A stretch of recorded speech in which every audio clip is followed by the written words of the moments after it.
गोला का जो केंद्र होता है उसको हम लोग बोलते हैं वक्रता केंद्र, ठीक है। और उससे मिला करके जो लाइन खींचते हैं उसको बोलते हैं मुख्य अक्ष।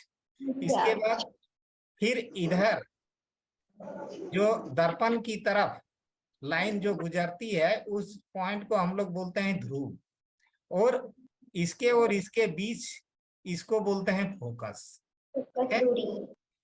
फोकस इसको बोलते हैं, और ये दूरी हो गया फोकस दूरी, ठीक है।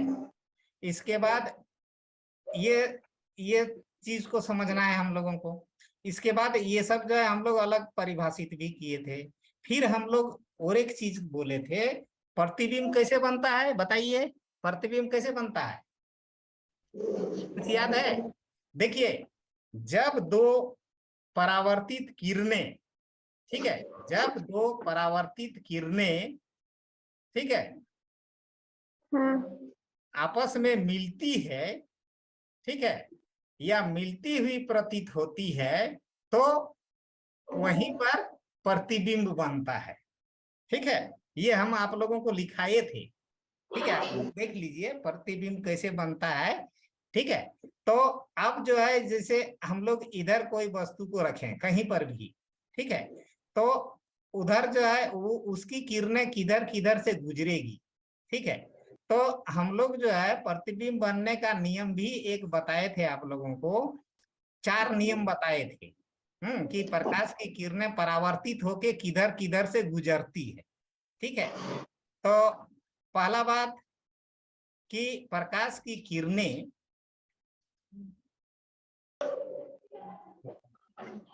आधा घंटा पढ़ा लेंगे। फिर देखो, प्रकाश की किरणें यदि मुख्य अक्ष, यह हुआ मुख्य अक्ष, मुख्य अक्ष के समांतर, ये फिगर दिख रहा है आप लोगों को? हाँ, तो ये मुख्य अक्ष के समांतर यदि इस दर्पण पर पड़ती है तो फिर क्या होता है कि वो किधर से गुजरती है बताइए आप लोग, ये बता चुके हैं। यदि प्रकाश की किरण मुख्य अक्ष के समांतर आकर के इस दर्पण पर टकराती है तो उसकी परावर्तित किरण किधर से गुजरेगी?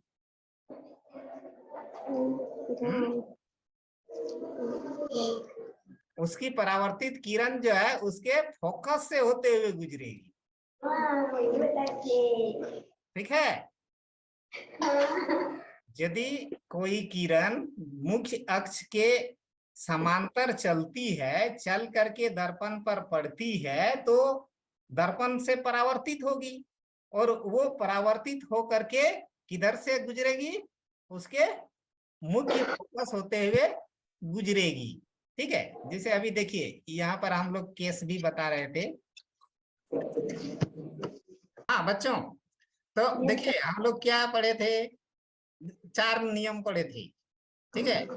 उसमें क्या पढ़े थे, देखिए यहाँ पर यदि किरण, प्रकाश की किरण, ठीक है, यहाँ पर टकराती है, ठीक है, दर्पण से, तो और वो किरण यदि इस मुख्य अक्ष के समांतर जाती है, ठीक है, तो वो परावर्तित होकर के किधर से जाती है? मुख्य फोकस से होते हुए जाती है, ठीक है, अवतल दर्पण में।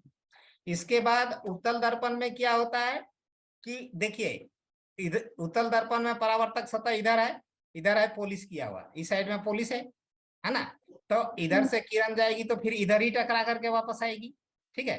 तो यह प्रकाश की जो किरण है जो इस मुख्य अक्ष के समांतर जाती है वो टकरा करके इधर चली गई, ठीक है।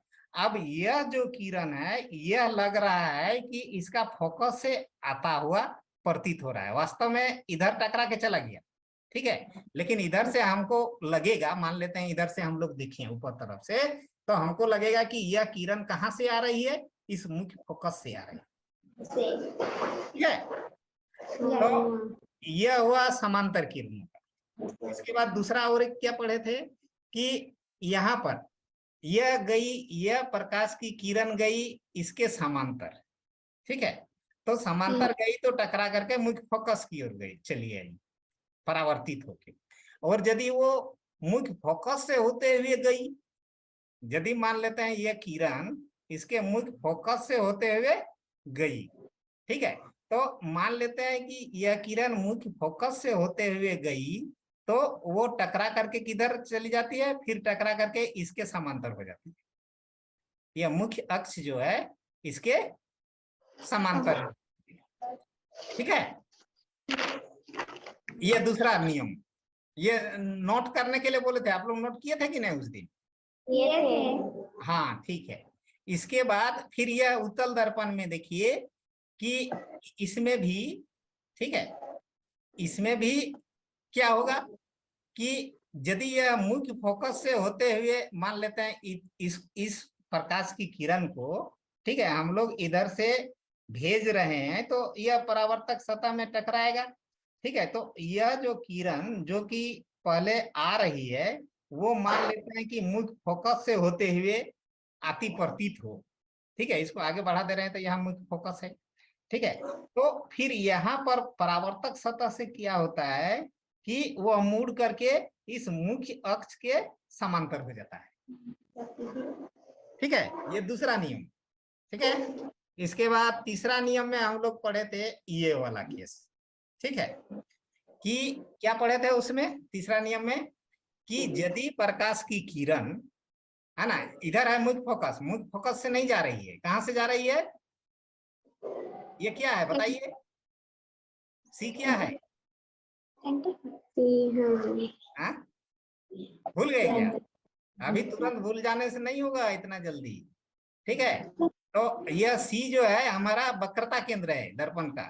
ठीक है, तो यदि वो दर्पता वक्रता केंद्र से होते हुए यदि जाती है, यहां से किरण आई, वक्रता केंद्र से होते हुए आकर के दर्पण में टकराई। अब दर्पण में टकराने के बाद क्या होगा कि यदि वो वक्रता केंद्र से होते हुए आई है तो यह फिर उसी दिशा में वापस चली जाएगी। ठीक है, तो यह प्रकाश की किरण जब इधर से होकर के दर्पण वक्रता केंद्र से होते हुए गुजरेगी और आगे बढ़ करके इस परावर्तक सतह से टकराएगी, तो टकरा करके फिर उसी दिशा में वापस चली जाएगी। यह तीसरा नियम। ठीक है, अब इसमें भी देखिए उत्तल दर्पण में भी वैसे ही है कि यदि यहाँ पर देखिए इधर से आई आ करके ये वापस गई है, ऐसा नहीं है कि इधर से ही जा रही। ठीक है, यह ये से आई आ करके यहाँ पर टकराई और टकरा करके फिर ये वापस गई। ठीक है, इसके बाद फिर इसमें उत्तल दर्पण में क्या होगा कि यदि वो भी वक्रता केंद्र से होते हुए यदि गुजरने का कोशिश करेगी यह भी किरण, तो यहाँ है परावर्तक सतह, यहां से यहां तक आई, फिर इधर से फिर वापस चली गई। ठीक है, तो ये तो समझ गए आप लोग। अच्छा, इसके बाद फिर और एक पढ़े थे कि यदि वो ध्रुव है ना, ये ध्रुव हुआ यहाँ पर ध्रुव। ठीक है, तो यदि प्रकाश की किरण आकर के ध्रुव में मिलती है, ठीक है, तो ध्रुव में मिलने से क्या होगा कि ये जो मुख्य अक्ष के साथ जो कोण बनाती है उतना ही कोण परावर्तित किरण बनाएगी मुख्य अक्ष के नीचे और वो इधर से होकर के जाएगी। ठीक है, तो ये हो गया नियम सब। ठीक है, कि कैसे बनता है। अब यहाँ पर हम लोग आगे समझेंगे कि यह तो मतलब मुख्य नियम हो गया है ना। तो अब यदि हम लोग इधर कोई वस्तु को रखेंगे तो उस वस्तु से जो है हम लोग क्या करेंगे कि दो दो किरणों को भेजेंगे।